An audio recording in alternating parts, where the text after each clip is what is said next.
I am going to record this. So welcome everyone to our book club. As you know, we meet every other month. We only read 6 books a year, but they are powerful spiritual books. And today we are going to be diving into Knightfall by C.L. Embry. He is an award-winning visionary fantasy author known for weaving alchemy and mystical themes into his stories. And this book is inspired by his personal journey through self-victimization and addiction. Embry wrote Knightfall as a beacon of hope for those facing similar struggles. His story reminds us of the power of transformation and resilience, making it a perfect pick for meaningful discussion, which we'll dive into today. And just a little bit about him. When he's not immersed in a good book, Embry embraces the freedom of the open road, traveling and finding inspiration in every new adventure. He is originally from Southern California, and he now calls wherever his heart takes him home. Knightfall is his debut novel, and we're thrilled to explore it together. Welcome, everyone. Welcome, Embry. Thank you very much. You could just call me Chris. I put it's for that, but no, I really appreciate you doing the book club, inviting me on here, and I'm really excited to talk about it and more importantly get everybody's feedback and experience with it. Yeah, absolutely. So I wanted to start off with just a little bit about you and what inspired you to write Nightfall, and is Axel's journey based on a personal experience or someone else you know? No, it was definitely a personal experience. A lot of times they talk about a first novel is usually very kind of autobiographical. So I kind of told my story somewhat. I'm a big fantasy reader. I read a lot of fantasy books and stuff like that. And I figured, hey, if I'm gonna try to write something, I'd rather do something in a fantasy type environment. So how could I take some of the lessons I've learned in my own life, put that in a story, and use that as a way to help others? But I would say my journey with this book probably started a few years ago with some of the changes I made in my life. I suffered a lot through like self-victimization. I've been bullied my whole life. I have addiction problems, and after basically laying in a hotel room, going on my second divorce after another bout of binge drinking, I'm like something in my life has got to change. And I've tried to do personal improvement things in the past. I've tried things like, I've gone to therapy, I've gone to, Alcoholics Anonymous and rehab things. I've tried to use personal power things like Tony Robbins. I've read some Zen stuff. So I've read the whole gamut, and it all made sense and stuff like that, but I could never put it into practice. And I always felt there was something underlying that I was missing. So I was laying there and I started looking at my life. It's like I've had multiple relationships. They all end the exact same way. The struggles I've had with my life in my 30s, 40s, and 50s are the same ones I had in my 20s. So I'm just kind of repeating cycles. And why does everything end up the same way? So when I was sitting in there, I'm like, I can keep binge drinking and wallow in my misery, or I could kind of say, I've got a lot of I'm a background in software and stuff. We use a lot of data. It's like I've got a lot of data in my life, and the data is really telling me that you're doing the same thing over and over again. What's the commonality within that? So I started researching like victimization, and what I looked for in relationships. I always thought, oh, I need to be the hero, or the savior complex or whatever that is. Thinking I always had to help the woman I was with solve their problems. That was a way to love. And at work, I'm always been a problem solver. I like solving problems and whatnot. But eventually, after you keep solving problems, you get tired of solving problems and you start building up a bunch of resentment. Um, and my journey led me into victim mentality, and then really into a video I saw about victim mentality, the greatest illusion known to mankind. It was really a video on YouTube that changed my life. That basically the concept was if you blame anybody for anything, you're blaming your experience or the outside world rather than yourself, then you have victim mentality, which is the exact opposite of what I always kind of thought I had. I thought I was above victim mentality. I thought I was trying to solve problems, but I just had a different form of victim mentality where I needed to save and rescue people because life was hurting them. And that got me into the laws of they're basically the hermetic laws is what I talk about in the book, and the seven laws, and I kind of go through them. But that gave me a new approach of looking at things, and I realized, like for instance, with the drinking, my wife at the time would always like, it's my fault that you drink, and it's like, no, no, no, it's definitely my fault. No one's putting a bottle to my mouth. It's up to me. And I always thought I'm taking responsibility. But what I wasn't getting is underlying all of that was you weren't behaving as I think you should be behaving. You're not acting like I should be reacting. I'm helping you with these problems. Why are you coming up with new problems, so I started to be able to look at, wait, I do have victim mentality, but I just had to go a lot deeper. And then seeing those laws, seeing this video, it started kind of clicking with me that I had that missing piece, and it got me into researching more about the laws and spirituality and the law of attraction and in kind of our purpose. And it started making me look at my life differently, and I was able to get rid of the resentment. I never drank again after that. I realized resentment is my problem. What's causing the resentment? The problem is I'm causing it by things not being exactly as I want it to be. So I'm drawing this same experience to myself over and over and over again, and getting mad at everybody. Even when I kind of think I fix it for a little bit, it always would come back because I didn't make the deep underlying changes. I had to go way deeper than I ever had before. But once I started doing that, the resentment has gone away. The little things don't bother me. I would, blame I had resentment for people at work, people of, my spouses, my kids, my parents, the person in front of me who was driving too slow on a one-lane road, the person in the talking with a group of people in front of the door. It's like, well, get out of the way. And I have all this proof that I'm right. You shouldn't be doing this. But really what it was is I was expecting things to be a certain way. You're not living the way I think life should be. Therefore, you're doing something wrong, causing me pain. In reality, I was causing myself pain. I heard something recently. You don't the moment doesn't bother you. You bother yourself about the moment. But I really kind of changed my perspective, and I stopped being just. I'm not saying I'm overjoyed happy. I haven't gotten that far, but I'm not just miserable and depressed and resentful at everything anymore. So I turned myself around in that way. I'm like, oh, how can I help other people do this?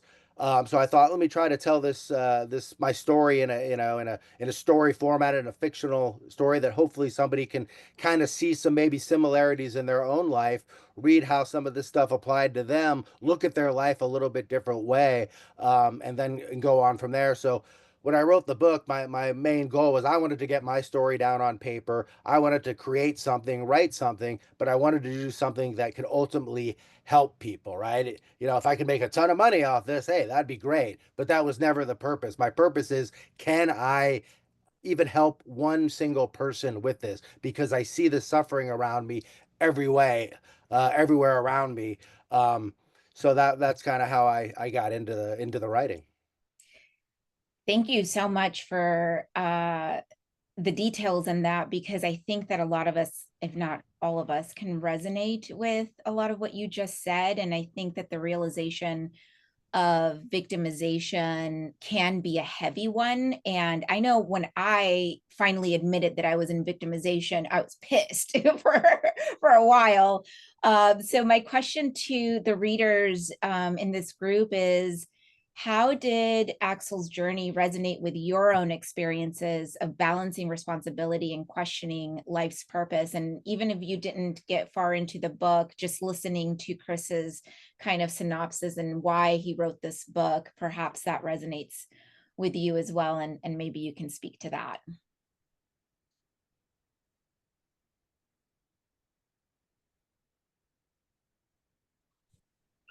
I guess I could start here. Thank You you, guys hear Adam. me? Yes. All right.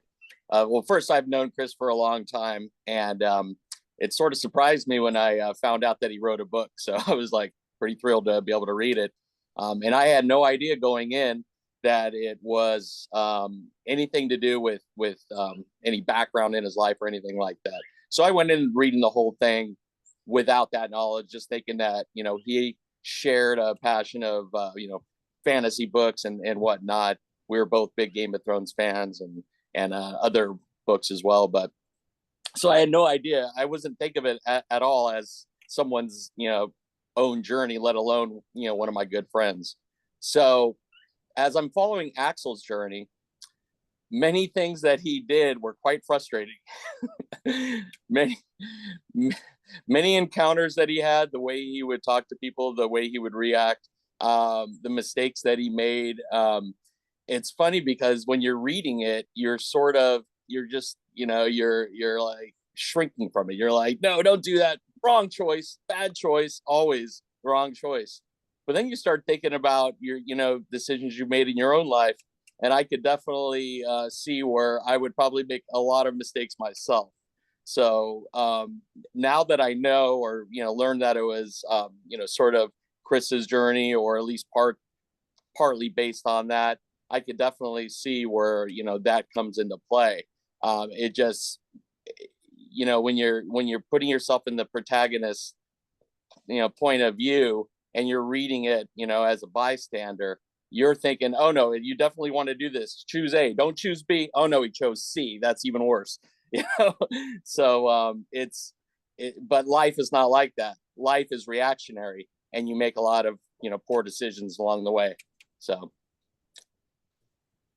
Yeah, I felt like the character, even though it took place in a different century, right?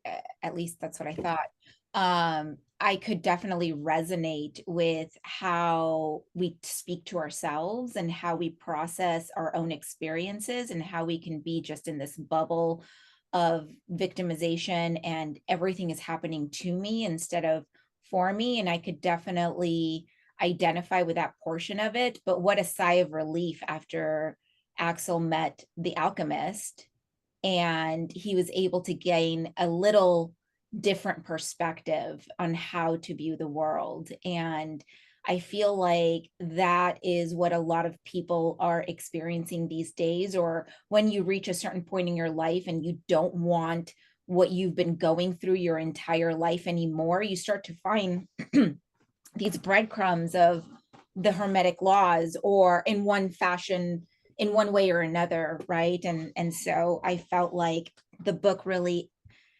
told the story of how that could happen for someone without it being magical, or in a very fantasy type of way. Like it's very realistic in how it can happen in your own life.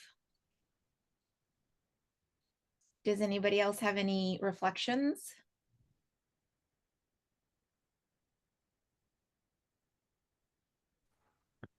Yeah, I also like I've been aware of the laws of attraction for some time, and I know that in my life I've definitely progressed. So like I've, passed meeting the alchemist in my mind, but then I still got a lot of nuggets of like, oh, I'm still doing this, or I'm still focusing too much on negative things. In reading his journey, I was able to like go through it with him and then kind of realize the things that I'm still working on, if that makes sense.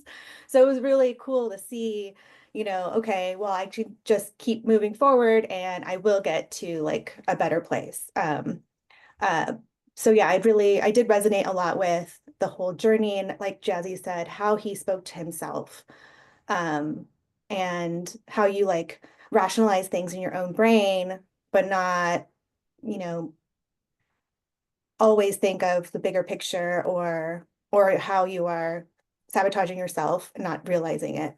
So I really did enjoy the book. So Awesome. So, Chris, what do you hope readers take away from the themes of conformity, frustration, and rediscovery of joy through the methods you presented with The Alchemist? Well, ultimately, the main thing I wanted people to get out of it at the end of the book is a feeling of hopefulness, being hopeful that maybe I can change, no matter how dire my situations are. I have the power to control that. One of the tough lessons I learned, is I'm responsible for everything. The whole the law of causation, or the cause and effect. What's coming from inside is being reflected outside. I'm the cause, my life is the effect, not the other way around. So that means every little thing that I have possibly blamed on other people is still my fault. I either attracted them to me, I the way I acted, the way I misread something, it's all up to me. And it's a very, like, it's a tough thing to do, take responsibility for everything in your life, when you have so much proof that it's not your fault, right? I mean, because that's the hardest thing. That's when I talk about this video, the illusion of victim mentality. You have all the proof in the world that you're right, real, tangible proof that you are correct. The guy in front of me is going 40, the speed limit's 55, and I can't get around him. It's your fault. You're pissing me off. There's no way I'm wrong about this. What am I gonna do about it? But the key thing is when you take responsibility that everything is your fault, that means you and only you have the power to change everything. So it can be an inspiration to go, all right, my life sucks now, but I caused this mess, but I can clearly see that if I change things, I can actually get out of this mess. I don't need to rely on this situation or this person to do this or that. It all comes from within. So it's really a matter of kind of personal power. The other thing I wanted people to take out of it is that everybody's suffering. Everybody has their own way of suffering, whether it's anger, whether like the person who can't control themselves, yelling at everybody on social media, is just as is suffering just as much as the person on the end getting that. It's just a different way of doing that. And when I think of, like, I think I would be somewhat judgmental of people. It's like, why are you making a big deal out of that? That's stupid, right? Or something. It's like, so what's stupid to me, maybe something that they've had their entire life and belief system building up to that. I don't understand how they got to that point, but that's what they believe.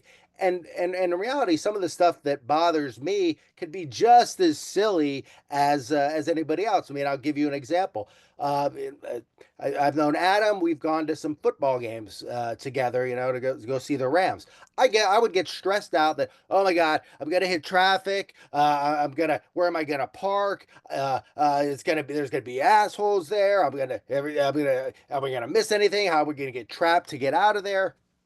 And I would just get so mad and ruin my own experience that I couldn't enjoy the actual game that I was getting there. I was focusing on the wrong things, and I got to the point where my wife would stress my wife out with we've got all this to do, and then she started getting nervous about whatever wherever we're gonna go and stuff. And that was my form of suffering, that I needed things to work out this way, otherwise I was going to be unhappy about that. So really, it is to stop being so judgmental about other people's suffering and realize that it can be very difficult in the moment when somebody is having negative emotions. They are just doing their own form of suffering, which is ultimately the human experience that we're all trying to get away from, is not be suffering, whatever be the cause of that, and just have more empathy with that. So I learned to start empathizing with like, I was always told, you can't be, you're not that empathetic, you don't understand and stuff, because I was always trying to relate to the situation that's causing the unhappiness, rather than the unhappiness and the feelings themselves, which I completely understand. So now I can empathize with feelings and how a situation gets you into a place. Whether agree with the situation or not, I can see how the situation can affect you and how that could be negative, and and then how you would react to that. So it was a lot about power, creating personal power that you can fix things and being less judgmental on the suffering of others because everybody is going through the exact same situation. We all have the exact situation of suffering. It just manifests in millions of different ways that's unique to you, and understand that. I'm curious to know that follow-up question. Now that you have a different perspective on this, you're obviously operating from a different at a different frequency, and you're focusing now on the different things. What is that new experience like for you now, since you've been operating in this way for so many years? How has that transition been for you? Well, as Jessica actually mentioned, she already kind of knew this stuff, but there's some reminders in there. The awareness of this is just kind of the start. It's putting it into action on a daily basis, and it's not letting your mind run amok when you get something that doesn't disagree. So I still have jerk negative reactions, and sometimes they could come out, but I can also sometimes put a stop in the middle of it and think, I'm overthinking this. This is all in my own head. I'm creating this negative experience. How can I stop that? So I can either not start myself from getting upset, or I can make it a lot less severe, or bring it down a lot quicker when something is not going as I am. I even in situations like, oh, I got to go to this party and it's going to be really long, and I want to leave, 2 hours later than 2 hours earlier than we're really going to be leaving, right? And I would get so uptight and affect everybody around me that I'm just anxious and ready to go and stuff. And it's like, dude, it's 2 hours. Who gives a crap? I can do whatever I want. I can think about whatever I want. So I don't get as uptight in these negative situations that used to stress me out and kind of bring down the vibration and in the entire room, or in the circle of people I'm around at the time, and not let that affect me so much. So I would say that's kind of how it's more active participation. I got to be conscious of it, and sometimes not go with my automatic thoughts, challenge my own mental thoughts, and reprogram that a little bit in the moment. And I also find it interesting how it feels different. Also, like even reading the book, before he met the alchemist, there was this like feeling, for at least for me, of like clenching, like Adam was saying, like, no, don't do that, don't think that, don't go, don't, choose option B, not A, but then you went for C. And then after meeting the alchemist and going through the Hermetic laws, how it flowed, how there was a different frequency that came off the pages, if you will. And so for those that read the book, or even those that are listening in, was there a particular moment in the story that inspired or challenged you the most? And why?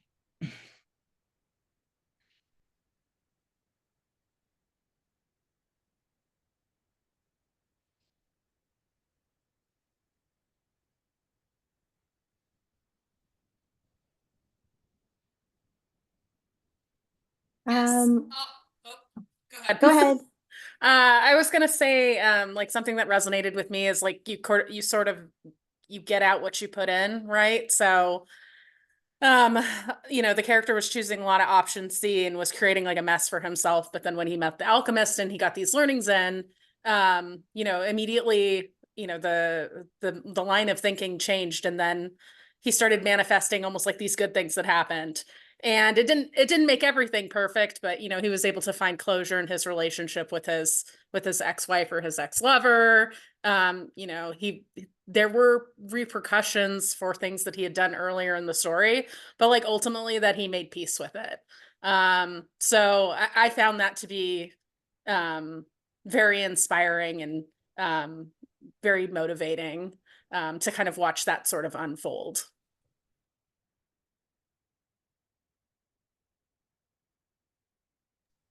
Thank you, Kim. Jessica, did you want to? So yeah, I think I did finish the book, and the part that got me, I think, the most was the end, because he's basically in the same situation that he was at the beginning of the book, but his entire like perspective on how he feels about it and realizing the beauty of it, and that to me was the biggest change, and the biggest impact is just remembering that it's not the situation, it's how you react to it and how what you take from it. Like, it can still be a lesson, as horrible as whatever situation can be, you can still get something from it, and learn something from it. So I think that just remembering that like it matters just how you decide to react to things in the end. And that's actually what I was going for Jessica, is I wanted him to end up in the exact same situation that started, right? He's doing the same thing in the same spot, but his entire mentality inside had changed. So it was a sense of peace rather than just despair and I can't wait to get out of this and things like that. So and just like, when he looked at uh the lotus or the hidden glade in there, it's like, what is your interpretation of it? You can look at it whatever you want. It could be a boring place, it could be a beautiful place, or whatever. So it's really all, it's your belief system, the way you're looking at things reflecting out there, so the same thing can look two different ways to the same person. Yeah, I thought that that was a really great depiction, because it really illustrates that you can change your experience by changing your perspective. Exactly. Um, Chris, how did you approach balancing the emotional depth of Axel's struggles, with the hope and guidance offered in the story? Um, what I really wanted to do, as you guys have pointed out, A, B, or he takes the worst options. I needed him to, and that's where most of the book is. I needed him to be making mistakes, and I needed him to his life to fall apart. You could see how it's falling apart in multiple different ways. What did I do with my but he kind of did it in a few different ways. One, at the beginning, when he's starting his new job and he goes out and gets drunk and gets in a fight, that's just his own stupidity. When he's dealing with Amelia, he was honestly trying to be a good guy. It's like he had struggles with his own weight. She's struggling with that. He was trying to empathize, trying to help, but he did it when nobody asked, tried to force it on him. So he thinks he's doing the right thing, and then he doesn't, and it kind of backfires on him. And then even when he's trying to be appreciative of, when he's with the farmers and how they've helped him out, he's so aggravated with this with Dirk that he ended up that you're not doing things the way I think you should be doing things, that he hit him. So it's just reacting to something, that just a gut reaction of reacting to what his belief system is, which is show appreciation when somebody is doing something nice for you. It doesn't have to be much, but you don't have to be entitled or petulant about that. He wasn't doing that, and that pissed him off, which led him to striking him. So I wanted him to fall in kind of different ways, cause himself pain in a variety of ways. Even when he's not just being an ass, he's actually trying to be good, yet he's still causing himself problems. And so he needed these different scenarios, so then I could kind of tie them back with some of the laws and how he could kind of reflect on his life when he's with the alchemist of, oh, I did this, I acted, I saw, like, the biggest thing I think is with Dirk. Is how he really created his entire negative experience with that. The first thing he hears about this kid that he's going to be helping with it is he's an entitled spoiled brat. That's what his commander Jurgen told him. So he's like, all right, this guy's a jerk. He just got done dealing with Amelia, who got him in trouble. So he's already pissed off about nobles. Now he's going to be dealing with another noble who's already being told he's a jerk. So he's got this belief that, all right, this is going to be a bad situation. Then as he's with the kid, and the kid's really demanding, he wants to go to an inn, doesn't want to, be appreciative to these people that are helping him out or even help them. And he's just reinforcing that negative belief. But in reality, he had a lot of similar situations with him. He had a disapproving father. He was trying to please his father. He couldn't do anything right. He was getting picked on and bullied.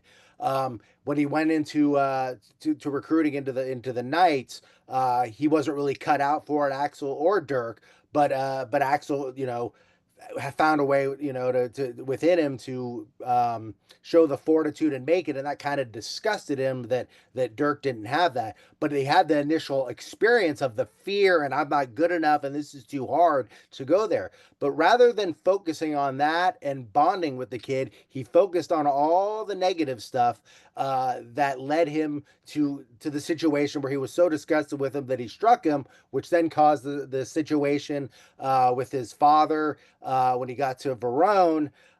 So he said, "Oh, screw this! My whole life sucks. I'm just going to go and leave and start this journey." So it was he needed to set himself up with a lot of negative situations so he could basically rectify them and come to an understanding of them in his mind when he was dealing with the alchemist. Yeah, I felt like, I mean, maybe a little over halfway the book, I was like, man, this character, Axel, is just so deep in. He's made so many mistakes. I don't know how he's going to recover, but I think the way that the story went, it it also sent the message that it's never too late to change your perspective. It's never too late to, kind of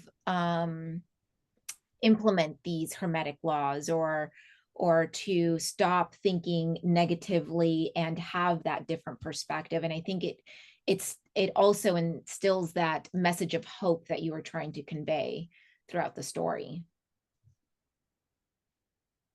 Exactly. For the readers, how did the story make you reflect on the limiting beliefs in your own life or the people around you, society? And if you're familiar with the Hermetic laws or the laws of attraction, do you too leverage these as a way to, as a modality to be able to move forward and change these beliefs?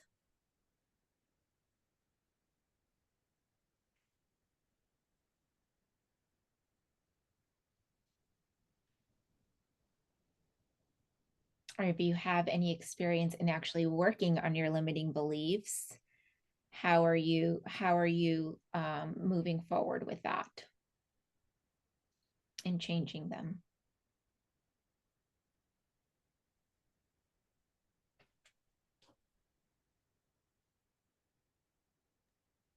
I don't know if this quite answers the question, but I recognize, like, within myself that I definitely have the flair for the flair for being dramatic.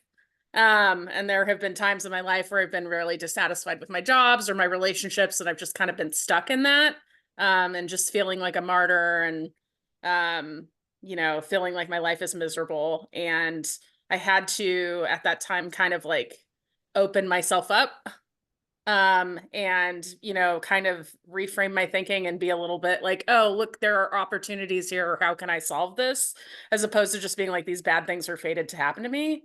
um and things started trending in the right direction like almost immediately. It was kind of amazing. So I feel like I'm kind of at that point again where I'm like looking for a change. So this book kind of reminded me of that, to kind of open myself up to the universe and try not to get bogged down with the negative thinking.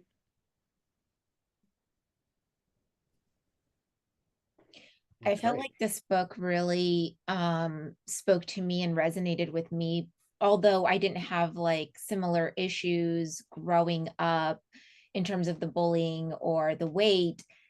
The way that he handled those situations are very similar in how I handled my own situations in life.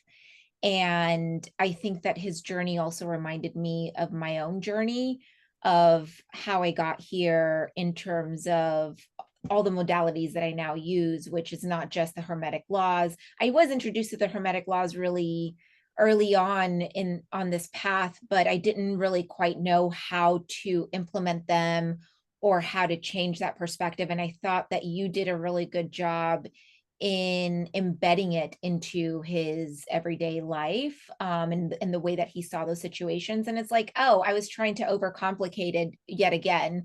And For me, it's still a journey of, like you said, mentioned earlier, of coming back to some of those tools and remembering that this is how I've been my whole life, and I need to stop myself in the middle of it and change that perspective.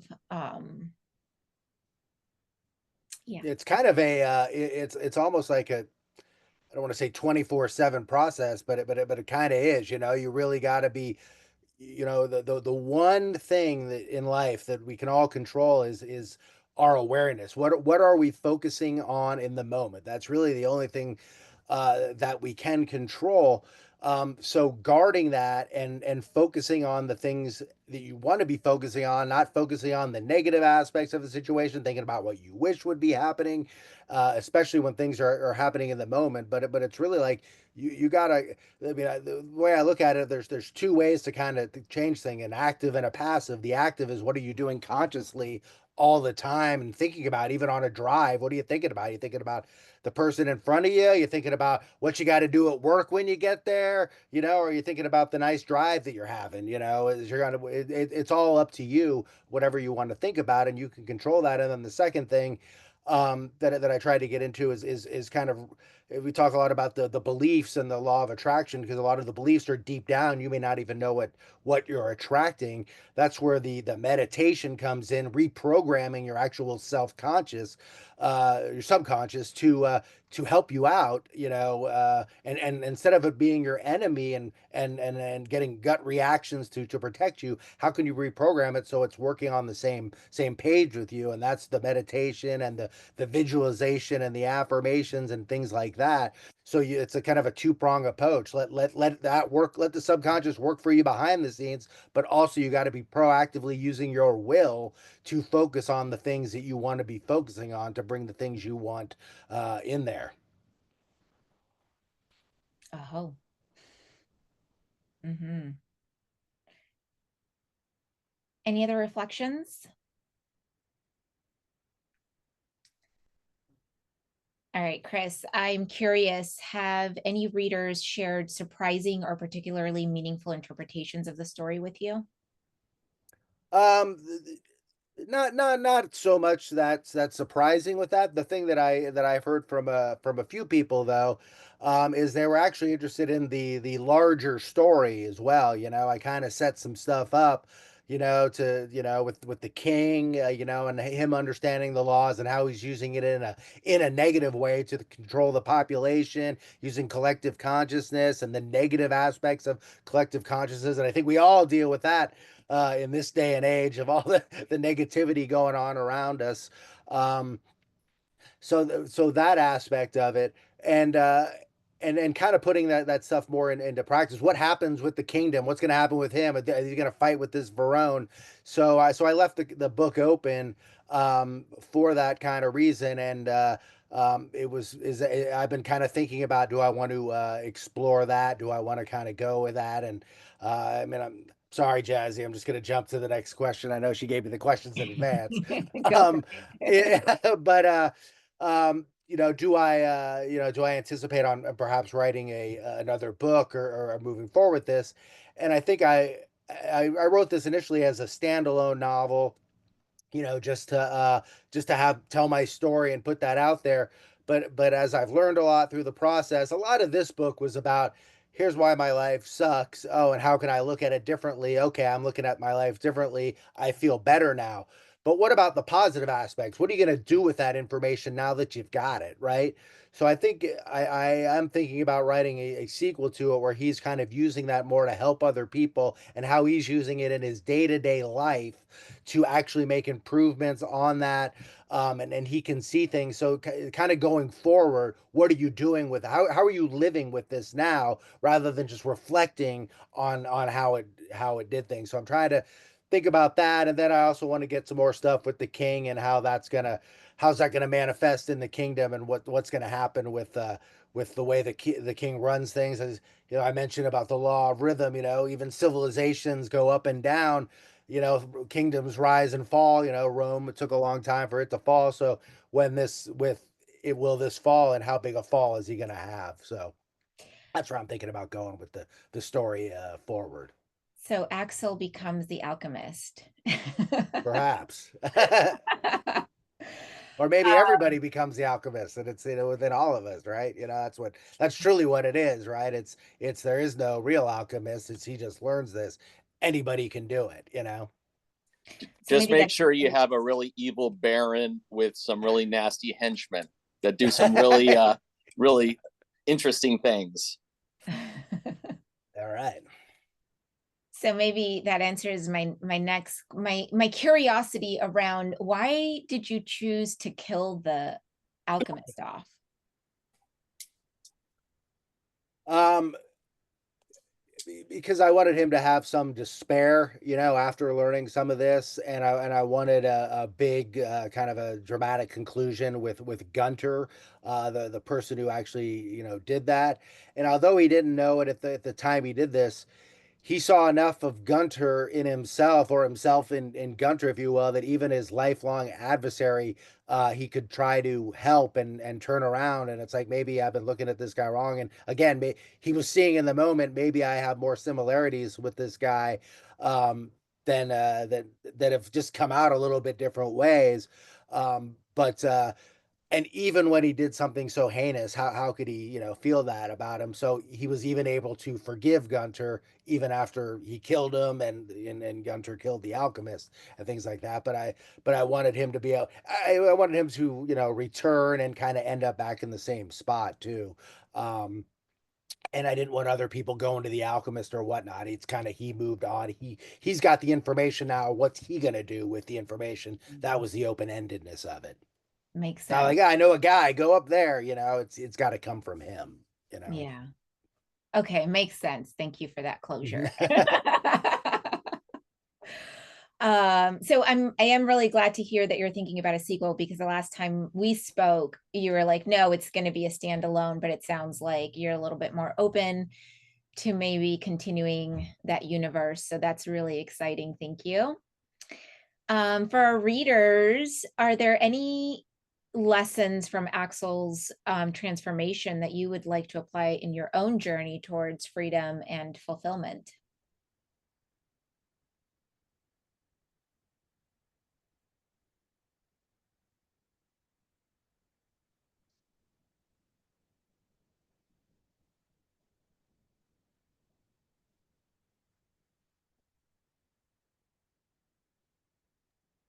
So I would say that it would be that sense of peace and finding beauty in everything.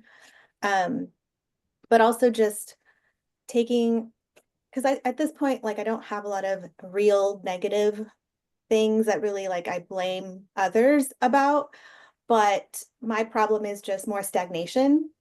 So, and then I say that I'm just saying, talking about the things that I'm not doing, but that's just helping me keeping not doing things. And the way that I say it is like, oh, I'm just explaining that, yes, I haven't been doing this. But the fact is that I'm still focusing on the not doing instead of the doing. So I think, so it's just a little bit of both of that, living in the moment, finding beauty in just taking walks and life, and then being more aware of not necessarily focusing on negative, but focusing on what I'm not doing versus what I am doing, which to me is like really big, because it's not so much negativity that's my problem. It's like numbingness. Like, it's very easy to find things in my life that I can just numb away, but and I'm content in some manner, but it's not giving me like true joy and happiness, and it's not moving me forward. So focusing more on those things, like focusing on thinking about even the little tiny things that I'm doing, like, okay, today I did yoga, that's a win. Things like that that are just going to move me forward slowly. So it kind of brought me more aware to those kinds of little things. Beautiful. Yeah, and I think I could definitely, resonate with that, Jessica. Because sometimes it's like those little wins you got to celebrate more. It's like, I did this and that, and no big deal. But sometimes, like, hey, I did, I focused and sat down and tried to come up with an outline for this book. I did something, you know, I didn't just do nothing, right? And it's like I'm trying to move forward because I know about that stagnation, and that's kind of one reason I want to, you know, I'm thinking about, kind of putting it together another book. It's all right. I gotta keep moving. Otherwise, I will just stagnate as well. You know, what's next? You know, I can't just sit and sit on my laurels because I can easily creep back into old patterns, right? And I sometimes see that if I don't keep myself busy enough. You know, you got to keep busy enough. As you get stagnant, then you start thinking, right? And when I start thinking, that's when the troubles start, right? So I need to be keeping myself occupied, thinking about positive things when I'm driving. Oh, how can I make this story work? That's what I'm trying to focus on, and it gives me ideas and gets things going. Um, Rather than just like, oh, again, what time am I going to get there? How long is this going to take and stuff? It gives me something more useful to do with my mind. That's awesome examples. Thank you, Chris. Anyone else?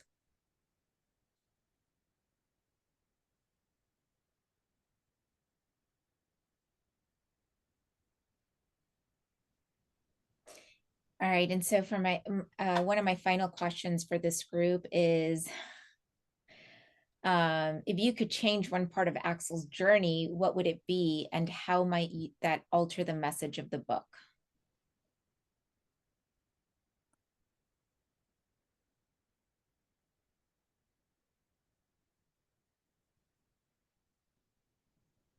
I'll go first. I think for me, I already said this to Chris, but I think I would have him end up with Isabel. I think that was a little bit of a disappointment, but I understand that that's also like part of his journey and part of like continuing to shift his mentality. And I don't know that it would shift the message all that much. I don't know if you guys have a different opinion on that.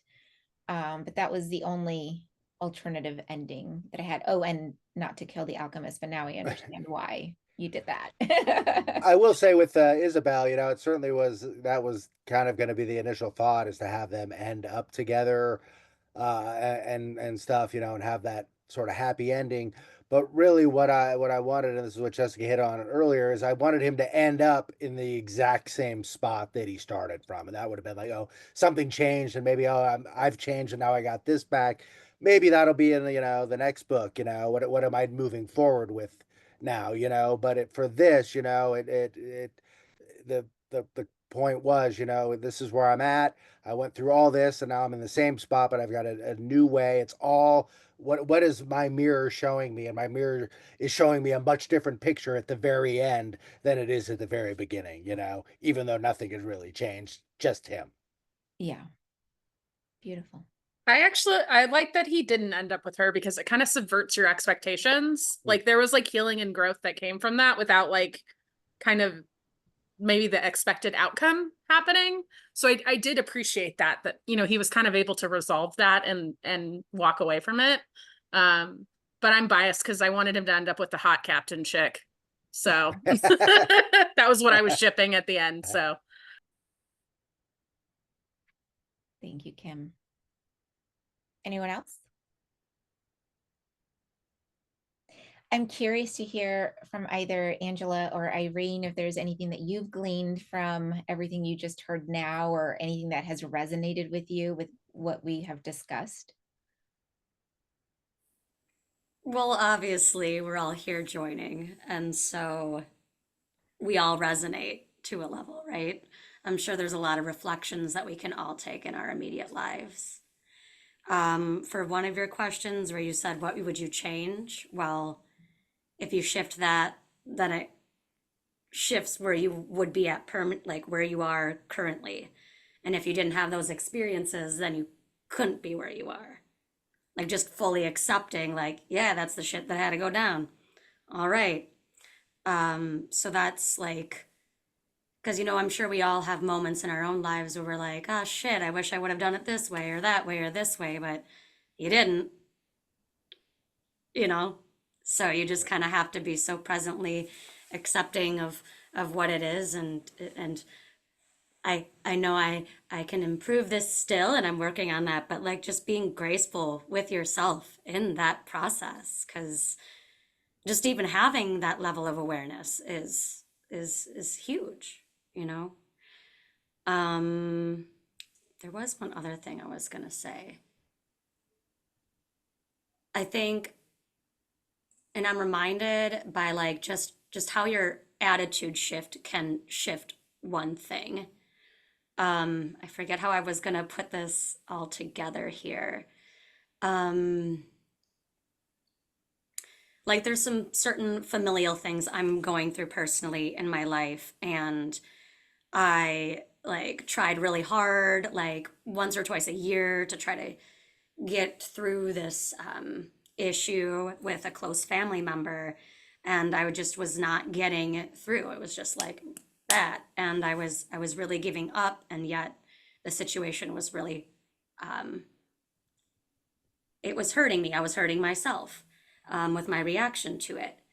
And so recently, I actually, in the middle of the night, sometimes I'll just grace upon a random Joyce Meyer video, and she seems to preach exactly what I need to hear.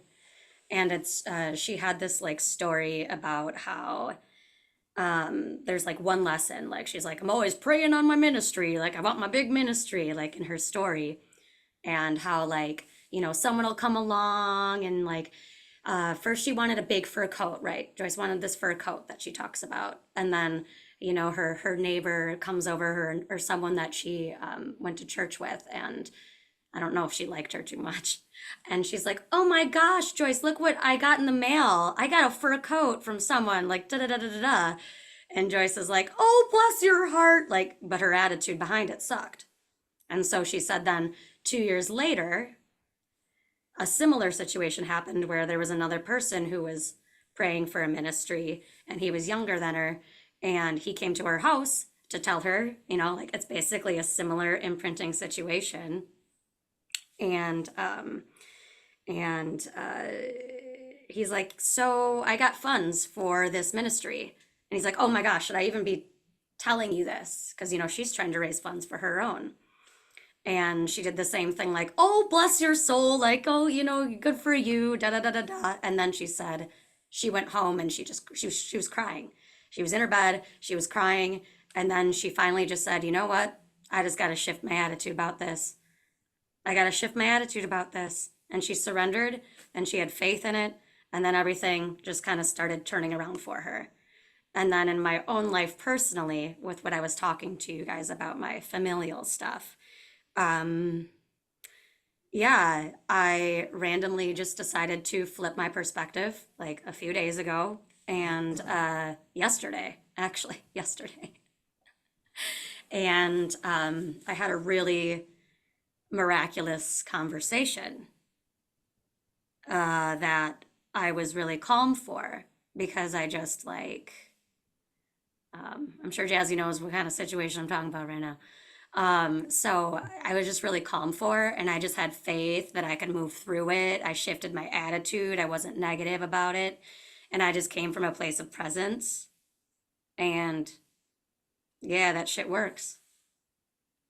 So yeah, that's what I have to say about I definitely know that feeling. You're saying like, about what this Joyce was doing, is sometimes I would do things like I would say the right thing or do the right thing because that's what I'm supposed to do. That's the polite thing to do. That's you know, I'm trying to be a good guy, but I didn't have it. Right. the emotion or the real good thing behind it. You know, I was just being surface level. This is the situation and this is what it calls for, and I didn't feel anything for it. I was just saying the right thing, you know. And you know, people were like, "Oh, that's that's great and stuff." But that's where in a kind of an attitude of inauthenticity, you know, coming out. You know, I didn't necessarily feel it, you know. So was I really being true to that? You know, I'm not only am I lying to them, I'm kind of lying to myself at the same time, right? So I had to learn to like really feel what they're doing and put myself in their shoes to get that to really be appreciative, so it's coming out as feeling that, you know, it was great seeing you, you know. I didn't, you know, I saw, you know, my ex's parents or whatever. It was great seeing you, you know. But now I'm like, oh, it's really great seeing you, and I can mean it, and it was great seeing them because of how I appreciated it more and what I wanted to get out of that, rather than that's just what I'm supposed to be doing, you know. Exactly. Thank you for sharing that. Yes, thank you. I really enjoyed this book, and even though the first half was a little, I wouldn't say tough to get through, but uncomfortable because of all the mistakes that he made, but also that the message of hope and how really truly magical the experience of life can be when we change that perspective and come from that authenticity. So thank you for sharing your words and your story with the world, Chris. Yeah, the other thing I guess I should have said this more with the themes too is, his whole journey was like, I'm going to try to get a bunch of money, right? I'm going to be able to have this power that I can have money um, and change my life. But the other thing too is really understanding, what the alchemist says to him is, why do you want what you want? What are you really after? And it's those feelings, the peace or the satisfaction or whatnot. It's not just the item, it's what that item brings you, or that relationship brings you, or that home brings you, peace of mind, that kind of stuff. So it's sometimes questioning, I desire this, why do I desire this? And then really going for that. So it's like, I don't need the thing, I want the feeling that the thing is going to bring me. And the thing could be something else entirely, as long as I get the feeling. So don't lock yourself into the thing, try to get the feeling you think you're going to get from the thing. yes, oh. I can definitely resonate with that. I also wanted to open it up to see if anybody has any further reflections or anything else that you would like to say about the book.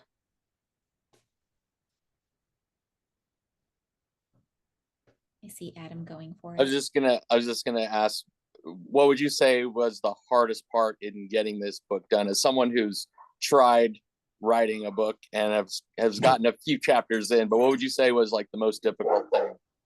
Well, I had to set goals of how much I wanted to write every day, and I couldn't go overboard to where it's so hard that every time it come up, that I would be like, oh my God, this is such a monumental task. I got to do all this stuff today. I don't even want to do it. So I kind of just did like baby steps. I just said like 5 days a week, write 500 words a day. That's not a lot of words. That doesn't take that much time. And many times I'd go much more than that. But at first, like, oh, if I was going to set like 3,000 words a day, it's like, oh my God, I got so much to do today. What am I going to write? Oh, how is this going to end? Oh, I didn't reach my goal. Now I'm unhappy. So it's writing achievable goals that you can follow each and every day. And two, it's like, I don't know how many times I went through that book editing it, and I read it again, the last week before this to prepare, and it's like, man, I wanted to do some more editing of it. It's like never gonna end, right? So it's like, all right, where's there a place, where it could be, good enough? What is the saying is, perfection is the enemy of good, right? You're trying to do everything perfect, so you never get anything done, right? So I had to get to a point where it's like, all right, this is good enough. I'm also, I get sick of reading it over and over again and stuff like that. So let me just get it out there and see what happens. It's my first one, my first try. There's gonna be mistakes, there's gonna be some things. So that was it, is don't write consistent goals, have some goals about that. And then just, at some point, you just got to say, this is good enough. I got what I wanted to say. It was a learning process. If I do it again, I'll be better next time. Don't look for perfection, or you'll never finish. I have a buddy who writes. He's been writing. We went to high school together and college together. This guy's been writing his story since his 20s. He's my age, in his 50s now. He still hasn't got it out. I'm like, hey, here's some tools you could use or whatever. But he just constantly changes it. Probably doesn't think it's good enough or whatever. And it's just, you just kind of got to get it out there and see what it's gonna do. What does Jazzy always say? Iterate, right? Get something out there quickly and then iterate, and you move on to the next thing, keep changing. I was just going to say lean experimentation, Adam. Yes, that is that what it is. Yes. I think taking it out of a hobby mindset and making it more of a an achievable daily goal is a good idea. Yeah. Yeah, without the goals, it's too easy to just put stuff off. The 500 words, 5 days a week. I track it and everything. How many words did I write? Even the program I had would tell me when I reached my daily goal, even, oh, it's green, and everything else I knew was gravy Yeah. after that. But it's like, it doesn't seem like it's that much, but when you're doing more and you look a few months later, you can go, wow, I did quite a bit in those few months. It seems like a long journey, but it's just a little bit every day. It's that consistency every day that adds up, rather than looking at this, oh my God, I wanted to write 100,000 words, how am I going to do that? That sounds like a lot of words. And I went way above that. And then when I started editing it, I, cut it down by about 40,000 words. So it's about 80, but it's like, all right, that's good enough. I got the story I want to tell. I don't need to bloat it, and there's still probably some bloat in it, that I could have gotten rid of. Why do I have these? Why is he saying this? Why does he have this extra word line in there? Get rid of that, but It was perfect. And Adam, you'll have to let us know when you finish your book.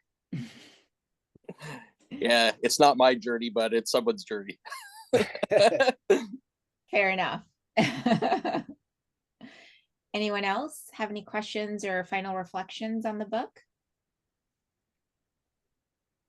I know you're an avid reader, but did you always know that you wanted to write a book, or? No, I had no plans on writing a book or anything like that, Interesting. So literally what I want to do is I've always wanted to create something, whether it be a business, I tried multiple services. I like helping people. I tried to be a personal trainer. I got my license a couple times, never did anything with that. As I said, I went to rehab. I did something called Smart Recovery. I was going to try to help people, recover.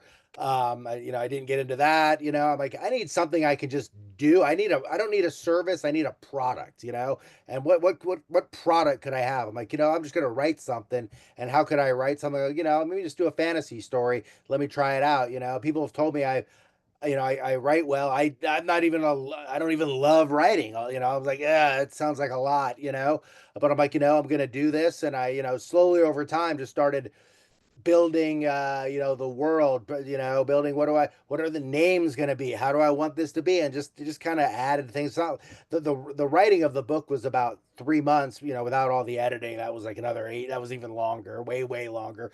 But before that, it was probably like a year's worth of just jotting stuff down and building things and researching. I try to take a lot of medieval Germanic, Norse influences. What is the term for this? How does this get struggled out? How does this? And just keep writing things, and so I can get an outline. And then when I had my outline, it was all right. I know what's going to happen in each chapter, and I just kind of wrote each chapter based on what was going to happen, but I didn't have every little detail of that. And they talk about, I think George R. R. Martin talks about it, like plotters and pantsers, or plotters and gardeners. Some people have everything completely outlined out, every little detail, and some just kind of write, and let the flow go. I tried to have a plan of a basic outline, and then just be able to write what that chapter was going to be about. So kind of a little bit of a combination of both, which I'm assuming every writer does, but just depends how big of each one do they do. More outlining or more of fly by the seat of your pants. Hey, Martin couldn't even finish book 6, so no credit to him. That's because he probably writes on his by the seat of his pants, and then he's backed himself into a big corner. How is he going to get out of it? Really cool insight. Thank you. Anyone else?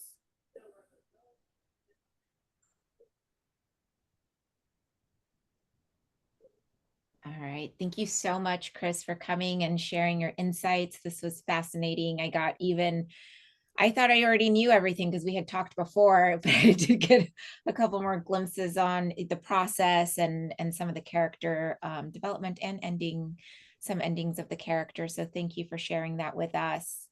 For our next book club meeting, which is in March, we're going to be reading Women Who Glow in the Dark by Elena Avila. It's on curanderismo. It's a really beautiful book. I've read it a couple of times, and I think it'll make for really good discussion. Unfortunately, she has passed away, so she will not be joining us, but it is a really, really solid, good book. And so I'm looking forward to discussing that in our next meeting. Thank you all for joining today and for your participation. I thoroughly enjoyed it. And Chris, I hope you got what you needed in terms of feedback and the discussion today. Yeah, no, first of all, Jazzy, I'm so grateful that you invited me here. I'm so, that you do this book club, and I was privileged enough to have you, recommend my book and read it out there, and everybody here for joining. Thank you so much for buying it and reading it and spending your money, and more importantly, even your time on that. I'm super grateful for that. The only thing I would ask, if you did, is if you want to leave a review on Amazon, that helps with everything. And the more reviews, the better, no matter what your experiences was. I would certainly appreciate that, but just more grateful that you guys went ahead and read it in the first place. So thank you all very much. Thank you for having me. Of course, that's a really good reminder. I will put the link to the Amazon on our follow-up email as well. You guys can all go in and leave that review. Thank you all. All right. Thanks, Chris. Thanks, Jazzy. Thank you all. Thank you. It's good to see you, Adam. You too. Thank you. Bye. Bye. All right. Bye-bye.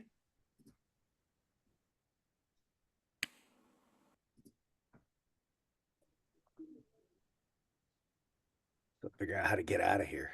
I know, right? It's not a WebEx. What is it? So hold on for a second. Yeah, sure. How'd you think it went? Oh no, I thought it was really really good. I appreciated you putting it together. It's like